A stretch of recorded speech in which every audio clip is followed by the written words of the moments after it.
नाज़रीन अस्सलाम वालेकुम। फिर आपके सवाल और फिर मैं आपकी खिदमत में हाजिर हूँ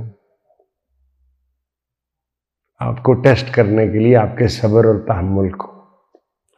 डॉक्टर मुजद्दिद मसूद टोरंटो से पूछते हैं, तुम्हारी फहम या राय में जिंदगी का एसेंस क्या है? एसेंस साथ जूस इतर। मैंने देखे जूस कहा है, उस्ताद दामन की तरफ फलूस नहीं कहा। कौम दा तू कड्डी फलूस जाना। असली चीज जिंदगी में क्या है, ये आपका सवाल है। आप डॉक्टर हैं और आप एसेंस, जिंदगी के एसेंस, निचोड़ का सवाल मुझसे पूछ रहे।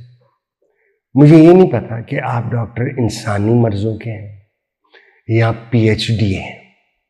ये देखें कि इस्लाम सबसे छोटी उम्र का मजहब और दीन है। हमसे पहले क्रिश्चियनिटी, उससे पहले जूडाइज्म है। फर्क उनमें यह है कि उनकी किताबें बाद में लिखी गई। मतलब जो न्यू टेस्टमेंट है, अंजील ही कहते हैं बाइबल को, इसके 4 हैं लिखने वाले, और जो तौरा है उसके कई, और वो बदलती रही हैं, इंप्रूव होती रही हैं। हमारा यकीन है कि कुरान शरीफ वही अल्फाज हैं जो रसूल मकबूल सल्लल्लाहु अलैहि वसल्लम को वही के जरिए आए। उनका मतलब क्या है, उनका मफहूम क्या है, इस पे बात हो सकती है और इस पे लिखी गई है बड़ी किताबें। इतनी तफसीरें हैं कि ये कमरे भर जाएंगे। हर आदमी अपनी अपनी सोच से उसको, उसकी तफसीर निकालते हैं।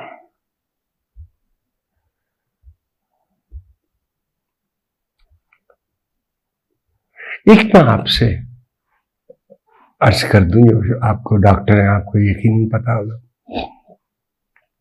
हमें ईसाइयों को और यहूदियों को वन शॉट है।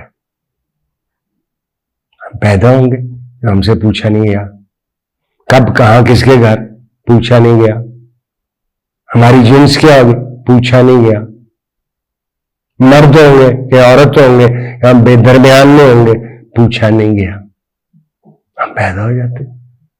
ऐसे कहते हैं ये वो ताश के पत्ते हैं जो कुदरत बांट देती है,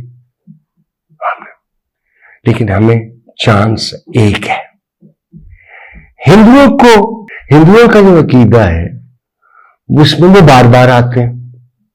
यानी एक जिंदगी मिली, मर गए, वापस आ गए दोबारा किसी और शक्ल में। जरूरी नहीं कि दोबारा इंसान ही बन के आए।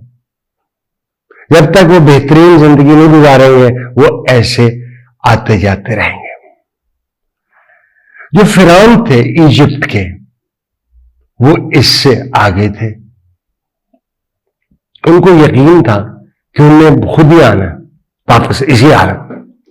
लिहाजा जब उनको दफनाते थे तो उनके जिस्म को खाली कर देते थे कि वो सड़ ना जाए, एम्बाम कर देते थे, उसमें खुशबू भर देते थे, मुंह उनका खोल देते थे और उनके ऊपर मास्क बड़ा सा डाल देते थे। उनके साथ खाने की चीजें, मुलाजिम वगैरह रखे कि जब उनको होश आए तो उनके पास खिदमत करने के लिए हो। उनको तो होश नहीं आया, कोई फैरों को होश नहीं आया, लेकिन जिन्होंने वो कब्रें खोदी और जो उनको मिले उनकी मौजें लग गई, माल मिला उनको। पारसी जो है वो मुर्दे को दफनाते नहीं है, वो रख देते हैं एक ऐसी जगह में। उनके ग्रेवयार्ड को टावर्स ऑफ साइलेंस कहते हैं। उसका एक सेंट्रल एरिया होता है और ऊंची ऊंची गोल होता है। पारसियों की लाश को गिद्ध खाती है, लेकिन उनने उनकी वो टावर जो है इतना ऊंचा किया था कि जब तक वो हजम न कर ले वो बाहर नहीं उठ सकते। तो जैसे हमारे वो आते हैं ना मौत का कुआं, मोटरसाइकिल गोल गोल चलती है, तो वो टावर्स ऑफ साइलेंस में गोल गोल फिरती रहती है जब तक वो हजम होके तो वो और ऊंची ना उठ सके। राइट? हिंदू जला देते हैं, हमने देखी है फिल्मों में, लकड़ी लगी हुई है और आगे आग लगाई जा रही है। और यही मैं आपको बता दूं कि हिंदुओं की खोपड़ी में को जब पहुंचते हैं उसमें एक सलाख डाली जाती है कि वो फटे ना। वो भी जो बचता है वो गैदर कर लेते हैं और वो जाके गंगा या जमुना में फेंक देते, पवित्र हो गए। अंग्रेज दफनाए भी जाते हैं और कुछ इंसिनरेट होते हैं। अब इंसिनरेशन का मतलब समझ लें कि उस तरह नहीं जलाए जाते जैसे हिंदू करते हैं कि लकड़ी रखी और घी रखा और आग लगाना। वो एक बहुत तेज चलने वाला हीटर या वो होता है, उसमें लाश डाल देते हैं तो राख आपको मिल जाती है, कठी मल के, इट्स टर्न इनटू डस्ट। तो इसका फायदा यह है कि जो उसको वाज को आप रखें, ड्राइंग रूम में रखें, तो पोते पोतियां जाते जाते हेलो ग्रैंड डैडी, दादाजी ताड़ा की हाल है, कब्रिस्तान जाने की जरूरत नहीं है। मैंने पढ़ा है कि हमारे बहुत अच्छे शायर नीम राशिद, उन्होंने कहा मुझे दफनाया ना जाए, मुझे इंसिनरेट कर दिया जाए। उनको कितना इसका गुनाह मिला होगा वो जाने, तो उनका काम जाने। लेकिन जवाब कहां से शुरू हुआ और कहां से कहां पहुंच गया। डॉक्टर साहब मेरी गुजारिश है कि आप मुझे लिख के भेजें कि आपकी नजर में जिंदगी का एसेंस, इतर या निचोड़ क्या है। मैंने एक दफा अमेरिकी आइन का भी जिक्र किया था, लाइफ, जिंदगी, लिबर्टी, आजादी and the pursuit of happiness, खुशी का ताक़ुब, खुशी मिलना या ना मिलना ही आपका काम है। सो आप मुझे बता दें कि आपकी नजर में, आपके ख्याल में इतर क्या है। अच्छाई करना, शफकत बरतना, प्यार करना, मुस्कुराना,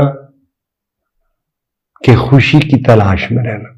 आप बताएं, जो भी आप बताएंगे, जो दो चार, मैं और मेरे बेटा सामने बैठा कैमरे के पीछे, हम पढ़ लेंगे और किसी प्रोग्राम में आपका नाम लेके बताएंगे। एक डॉक्टर साहब है और वो कहते हैं कि इतर का, जिंदगी का इतर क्या होता है। डॉक्टर साहब मेरी किसी सियासी आलम से बेतकल्फी नहीं है कि मैं उनसे पूछूं कि उनकी नजर में इतर क्या है, एसेंस क्या है जिंदगी बसर करने का। तो आप बताएं, मैं भी उससे इल्म हासिल करूंगा, तो आगे चलेंगे।